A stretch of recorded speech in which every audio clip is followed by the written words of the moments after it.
Hello friends, college lectures में आज आपणे टीवाय बीकॉम सेमेस्टर 5 में अर्थशास्त्र तरीके धंधाकीय पर्यावरण अर्थशास्त्रनी एक शाखा तरीके, कारण के अर्थशास्त्रनो व्याप हवे समग्रलक्षी थई गयो छे, एक शाखा तरीके धंधाकीय पर्यावरणनो अभ्यास करवानो छे। ते अंतर्गत सौथी पहेलुं चेप्टर आपणे भणीशुं भारतीय धंधाकीय पर्यावरण। आम तो पर्यावरण शब्द तमारा बधा माटे नवो नथी, बराबर। आ तमारा सिलेबसनी बुक छे जे जमनादास एंड कंपनीनी छे। आवी बीएस शाहनी पण मळे छे जे तमे लई शको छो, पण लेजो टेक्स्ट बुक, बीजा कोई पुस्तकों पर बहुत जाजो भरोसो करवो नहीं, बराबर। आ तमारी बुक रेडी। नेक्स्ट अब આપણે ચેપ્ટર શરૂ કરીએ। ચેપ્ટર 1 ભારતીય ધંધાકીય पर्यावरण। તમને મેં અગાઉ કહ્યું એમ તમે પર્યાવરણ શબ્દથી પરિચિત છો। અત્યાર સુધી પર્યાવરણ આપણે ભૂગોળના સંદર્ભમાં શીખતા હતા, બરાબર, પણ હવે આપણે ધંધાકીય पर्यावरण શીખવાનું છે। કોઈ પણ પેઢી, કોઈ પણ એકમ, કોઈ પણ વ્યક્તિ પોતે જે व्यवहार में रही और धंधो करे छे एना विषयनी टोटली इन्फॉर्मेशन हवे एनी पासे होवी जरूरी है। आपणे शीखीए छीए नॉलेज इज पावर, ज्ञान ए अत्यारे शक्ति है। तो जो तमने तमारा धंधा विषे पूरेपूरी माहिती होय तो धंधो केवी रीते डेवलप करवो, धंधा में केवी रीते ग्राहकोनी संख्या वधारवी, धंधा में केवी रीते नफो वधारो वगैरे अगत्यना निर्णयों सरस रीते तमे लई शको छो। अने निर्णयों लेवामां धंधाकीय पर्यावरण आपणने मदद करे छे। आपणे जाणीए छीए विशाळ 7 खंडों में विभाजित थयेली आ आखी आपणी मृदावरण छे, जेमां दरेक देशनुं धंधाकीय पर्यावरण, इवन दरेक खंडनुं धंधाकीय पर्यावरण पण अलग अलग होय छे। दरेक देश में धंधा ने असर करता सामाजिक, आर्थिक, राजकीय, सांस्कृतिक दरेक परिबळो अलग अलग होय छे।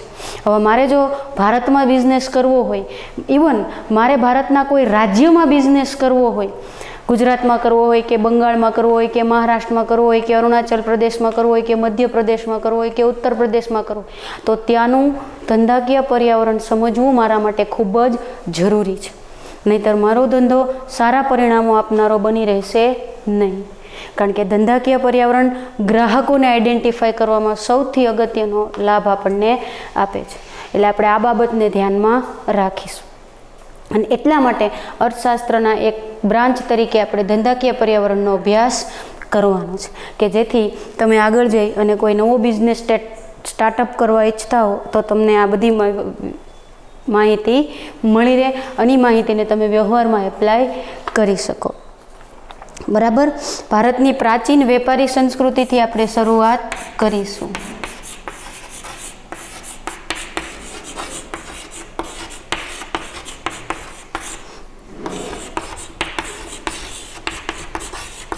प्रस्तावना में आपणे आ भणवानुं छे। आपणे शीखी गया छे के माणस आदिमानवमांथी माणस बन्यो एटले एक जग्याए स्थायी थयो, नदी किनारे वसवा लाग्यो, कारण के पाणीनो बीजो कोई स्त्रोत नहोतो अने खेती माटे एने फरजियात पाणीनी जरूर हती। एटले शुं थयुं मित्रों, एक ज जग्याए वसवाट करवा लाग्यो, एटले एने नवराशनो समय मळवा लाग्यो। एटले धीमे धीमे आर्थिक प्रवृत्तिओनो व्याप વધતો ગયો। આર્થિક પ્રવૃત્તિમાં ધંધો આવ્યો અને એ ધંધા અંતર્ગત જેમ જેમ સમય બદલાતો ગયો એમ નવું નવું પરિવર્તન આવી ગયું। એમાંય ભારત प्राचीन समय में सोने की चिड़िया गणातो। तमने खबर है मध और दूधनी भूमि तरीके ओळखातो प्रदेश हतो। तमे सामाजिक विज्ञान में 4, 5, 6, 7, 8 धोरण में शीखी गया छो मित्रों अपनी हिस्ट्री के भारत है एटलो बधो विकसित समृद्ध राष्ट्र हतो कि भारतना अमुक पदार्थों विना, जेम के आपणे गળી है, खेतीनी अमुक पेदाशो है, मरी मसाला है, तेजाना है, एना वगर विश्वना अन्य देशों ने चालतुं नहोतुं। विश्वनो अने खास करीने यूरोपनो तमाम देश इंडिया साथे वेपार करवा माटे तत्पर हता, कारण के एने पोताने मांस साचववा माटे अमुक प्रकारना तेजाना खास जोता जे मात्र ने मात्र भारत में मळी आवता। તમે જાણો છો કે એ જ રીતે ભારતની વેપારી સંસ્કૃતિ રાજા મહારાજાના સમયથી ખૂબ સમૃદ્ધ છે. યુએન સંઘ નામના ચાઇનીઝ લેખકે તો એવું નોંધ્યું છે કે રાજા હર્ષવર્ધનના સમયમાં રાજા હર્ષવર્ધને પોતાના દેશનો વેપાર વિદેશ વેપાર તરીકે પણ પ્રસ્થાપિત કર્યો હતો. ઘણા રાજા મહારાજાના વખતમાં આપણા દેશનો વેપારી ઇતિહાસ જોઈએ આપણે તો ખૂબ જ સમૃદ્ધ રહેલો છે અને આપણા દેશે વિશ્વના લગભગ મોટાભાગના દેશો સાથે વિદેશ વેપાર કરેલો છે. ધીમે ધીમે નવ પરિવર્તન આવતું ગયું અને વિશ્વના બધા દેશો ઇન્ડિયા સાથે તુર્કસ્તાનના કોન્સ્ટેન્ટિનોપલ દ્વારા વેપાર કરતા હતા, પરંતુ બે રાષ્ટ્રો વચ્ચે યુદ્ધ થયું અને કોન્સ્ટેન્ટિનોપલવાળો રસ્તો બંધ થઈ ગયો. એટલે યુરોપના વેપારીએ ભારત તરફ આવવાનો નવો જળમાર્ગ ફરજિયાત શોધવો પડે એવી પરિસ્થિતિ ઊભી થઈ. એ અંતર્ગત તમને ખબર છે, વાસ્કો દ ગામા નામના સાહસિક નાવિકે બરાબર સૌથી પહેલાં યુરોપથી ભારત તરફ આવવાનો જળમાર્ગ શોધ્યો અને એ સૌ પ્રથમ ભારતના કાલિકટ બંદરે ઉતરેલો 1498માં અને ત્યારથી વારાફરતી તમામ યુરોપીય પ્રજા ઇન્ડિયામાં વેપાર કરવા માટે આવી. ફિરંગીઓ છે, અંગ્રેજો છે, પોર્ટુગીઝો છે, વલંદાઓ છે, એ બધા જ વારાફરતી ઇન્ડિયામાં વેપાર કરવા માટે આવી ગયા. જેમાં છેલ્લે બે જ પ્રજા પૈકી ફિરંગીઓ અને અંગ્રેજો જે બે વચ્ચે છેલ્લે ઝઘડાને બદલે કમિટમેન્ટ થઈ ગયું અને એ કમિટમેન્ટ અંતર્ગત અંગ્રેજોએ અહીંયા ખૂબ પોતાનો વેપારનો વ્યાપ વધાર્યો અને પછી જોયું કે અહીંના રાજાઓ તો ખૂબ જ નબળા છે, પરસ્પર એકબીજાનો વિસ્તાર વધારવા માટે ખૂબ ઝઘડતા રહે. એ પરિસ્થિતિનો લાભ લઈ 1757થી તમે જાણો છો ઈસવીસન 1757થી ઈસવીસન 1947 સુધી અંગ્રેજોએ આપણા ઉપર ધીમે ધીમે રાજ્ય કર્યું. વચ્ચે એક બે સ્વાતંત્ર્ય સંગ્રામ પણ આપણે 1857માં એમાં કર્યા, પણ એનું કોઈ એને એક વેગ મળ્યો, પણ ત્યારે આપણે આઝાદ ન થયા. આઝાદ તો આપણે ક્યારે થયા? 15મી ઓગસ્ટ 1947. તો આ હતો આપણો પ્રાચીન વેપારી સંસ્કૃતિનો ઇતિહાસ, જે ખૂબ જ સમૃદ્ધ હતો. આપણી પાસે દુનિયાના સારામાં સારા કારીગરો હતા, આપણી પાસે દુનિયાના સારામાં સારા ખેત પદ્ધતિઓ હતી કે જેના દ્વારા વેપારીઓ સુંદર રીતે ખેતી કરી.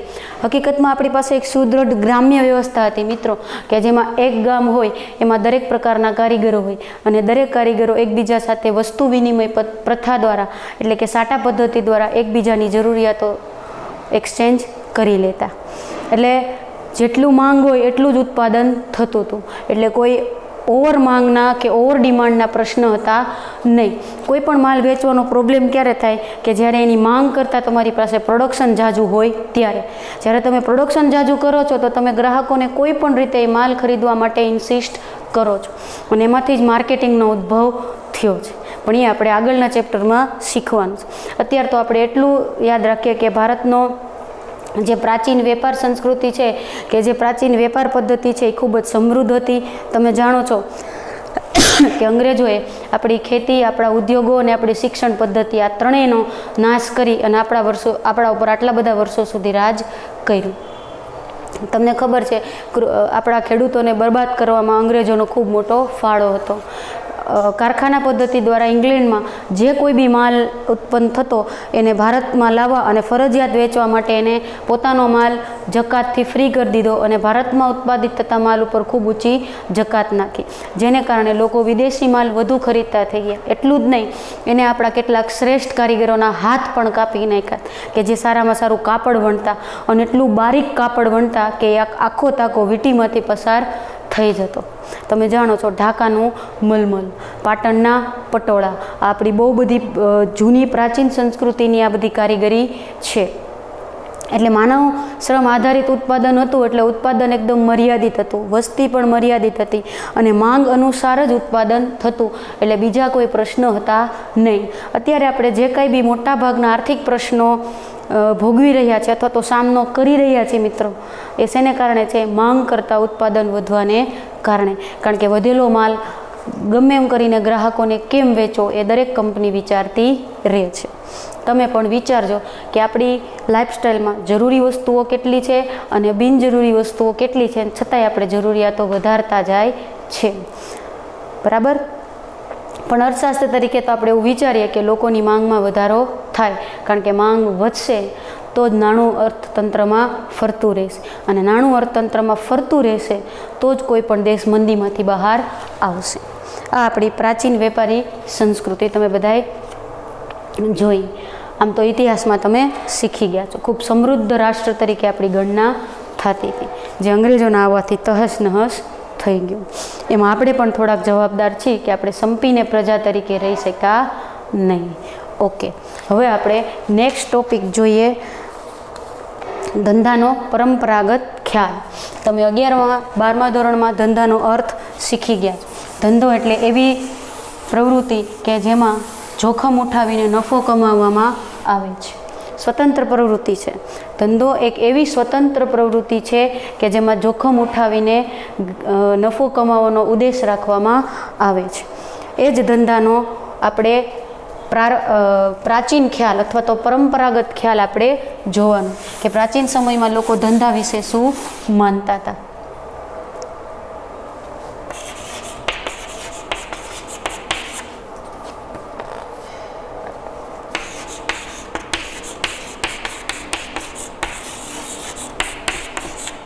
ધંધાનો પરંપરાગત ખ્યાલ માત્ર 2 પાયા ઉપર મિત્રો ઊભો હતો. એક, ધંધો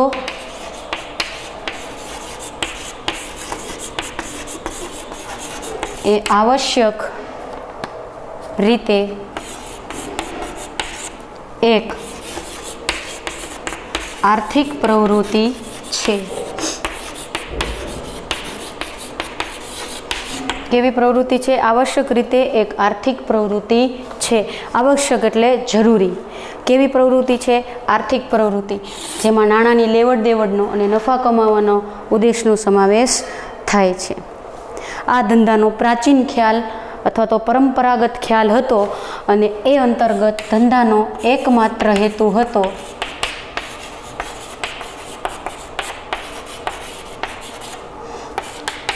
ગ્રાહકો મેળવી નફો વધારવો. એમાં આ બાબત કેન્દ્ર સ્થાને રહેતી મિત્રો. પ્રોફિટ એન્ડ પ્રોફિટ છે ને, આ પ્રાચીન ખ્યાલ હતો. જેમ કે ઓલા ડર્ટી પિક્ચરમાં વિદ્યા બાલન કહે છે, એન્ટરટેનમેન્ટ એન્ડ એન્ટરટેનમેન્ટ. એમાં આપણો પ્રાચીન પરંપરાગત ખ્યાલ આપણને શું શીખવાડે છે? માત્ર નફો ગમે તે ભોગે. આ તો એમ કે છે કે ગ્રાહકો મેળવી, પણ ગ્રાહકોને છેતરીને પણ નફો મેળવો. તમે જો પહેલાંના સમયમાં ગ્રાહકો સાથે કેટલી બધી ચીટ હજી થાય જ છે, પણ ત્યારે તો બહુ મોટા પાયા ઉપર ચીટિંગ થતી, કારણ કે વેપારીઓ ગ્રાહકોને સંતોષ સેટિસ્ફેક્શન આપ્યા કરતાં ગમે એમ કરીને વસ્તુ આપી દેવી, સેવા આપી દેવી અને નફો કમાઈ લેવો એવો ઉદ્દેશ રાખતા હતા. એ શું માનતા હતા કે ધંધો એક એવી આર્થિક પ્રવૃત્તિ છે કે જેમાં કોઈ પણ ભોગે નફો કમાઈ લેવો જોઈએ. આ ધંધાનો પ્રાચીન ખ્યાલ છે. આ ધંધાનો પરંપરાગત ખ્યાલ છે. At any cost get the profit. કોઈ પણ રીતે નફો પ્રાપ્ત કરવો, બીજી કોઈ વાત હતી નહીં. ધેટ ઇઝ વાય આ ખ્યાલ બહુ લાંબો સમય સુધી ટક્યો નહીં, કારણ કે ક્યાં સુધી તમે કોકને છેતરીને પૈસા કમાઈ શકો. એક વખત એવું આવે છે કે ગ્રાહક પોતે પણ ક્વોલિટીનો અર્થ જાણી જાય અને એ પણ ક્વોલિટી માગે છે, બરાબર. તે ઉપરાંત આ પદ્ધતિ મુજબ, આ ખ્યાલ મુજબ ધંધાના 2 ભાગ રહેતા માત્ર. હવે તો ધંધો મલ્ટી ડાયમેન્શન થઈ ગયો છે, કેટલા બધા એની અંદર પ્રવૃત્તિઓનો સમાવેશ થાય છે, પણ ત્યારે માત્ર 2 જ પ્રવૃત્તિ રહેતી મિત્રો. એક ઉત્પાદન અને બીજું વપરાશ, અથવા તો વપરાશ માટે વેચાણ. આ 2 જ પ્રવૃત્તિ, નથિંગ એલ્સ. પ્રોડક્શન કરવું અને વેચાણ કરવું, પ્રોડક્શન કરવું અને વેચાણ કરવું. વસ્તુમાં નવીનતા કેવી રીતે લાવી, વસ્તુમાં વિવિધતા કેવી રીતે લાવી, ગ્રાહકોને વધારેમાં વધારે સર્વિસ કેવી રીતે પ્રોવાઈડ કરી. તમે જોજો જૂના જમાનામાં આફ્ટર સેલ સર્વિસના નામે મીંડું હતું, લોકો બહુ પ્રાધાન્ય આપતા નહીં, પણ આજે આપણે જોઈએ છીએ કે આફ્ટર સેલ સર્વિસનું મહત્ત્વ કેટલું બધું વધી ગયું છે. ઉત્પાદન અને વેચાણ, માત્ર 2 જ બાબતો ધ્યાનમાં રાખીને ધંધો કરવામાં આવતો હતો. ગમે એ ભોગે ઉત્પાદન કરવું, ઉત્પાદન કરીને વેચાણ કરવું અને વેચાણ દ્વારા નફો કમાવો. ગ્રાહકને વસ્તુના ઉપભોગ દ્વારા, વસ્તુના વપરાશ દ્વારા સેટિસ્ફેક્શન મળે ના મળે, ઇટ ડઝન્ટ મેટર. શું થવું જોઈએ? તો કે આપણને પ્રોફિટ મળવો જોઈએ. આવો બહુ સંકુચિત ખ્યાલ ધંધાનો હતો.